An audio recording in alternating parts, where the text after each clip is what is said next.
નવસારી શહેરના છાપરા રોડ વિસ્તારમાં એનઆઈએ પાછળ પટેલ નર્સરીથી સિંધી કેમ્પ જતા માર્ગની હાલત છેલ્લા 8 મહિનાથી અત્યંત દયનીય બની છે। આ માર્ગ પર થયેલ ખોદકામ બાદ ડ્રેનેજ લાઇનનું કામ પૂર્ણ થયા છતાં રોડનું સમારકામ કરવામાં આવ્યું નથી, જેના કારણે સ્થાનિક લોકોને ભારે મુશ્કેલીઓનો સામનો કરવો પડી રહ્યો છે। સ્થાનિક રહેવાસીઓના જણાવ્યા અનુસાર રસ્તા પર ધૂળનું પ્રમાણ ખૂબ વધી ગયું છે અને ખાડાઓને કારણે અકસ્માતનો ભય સતત યથાવત છે।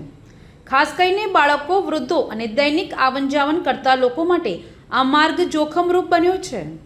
આ મુદ્દે સ્થાનિક નાગરિકોએ જીઆઈડીસી અને નગરપાલિકા તંત્રને સતત 3 વખત લેખિત અને મૌખિક ફરિયાદો કરી હોવા છતાં હજુ સુધી કોઈ અસરકારક પગલાં લેવામાં આવ્યા નથી। તંત્રની નિષ્ક્રિયતાને કારણે લોકોમાં ભારે રોષ જોવા મળી રહ્યો છે।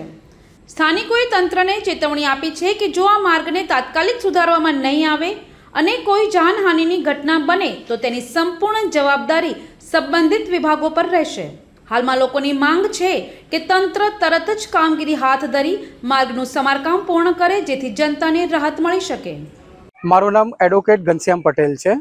અહીંયા છાપરા રોડ એનઆઈએફ ની પાછળ પટેલ નર્સરીથી સિંધી કેમ્પ જતા રોડની અંદર છેલ્લા 8 મહિનાથી આ ખોદકામ થઈ અને ડ્રેનેજ જે કરેલી છે એ ડ્રેનેજ લાઇનની અંદર એટલું બધું નુકસાન છે કે જે આમ પબ્લિકને અંદર જ્યારે પણ એ જાય છે ત્યારે ડસ્ટ અને જાનહાનિ માટે એટલો બધો પ્રોબ્લેમ્સ થાય છે કે જેના માટે મેં જીઆઈડીસી અને નગરપાલિકાને છેલ્લા 3 વખત કન્ટિન્યુ કમ્પ્લેન્ટો કરેલી હતી, જેનું કોઈ જ નિરાકરણ આવ્યું નથી। અને આજે આમ પબ્લિકને એટલું બધું નુકસાન છે કે જે એની જાનહાનિ કંઈ પણ થાય તો એની જવાબદારી જીઆઈડીસી અને નગરપાલિકા લેશે, શું એ આપણને લાગે છે? નહીં।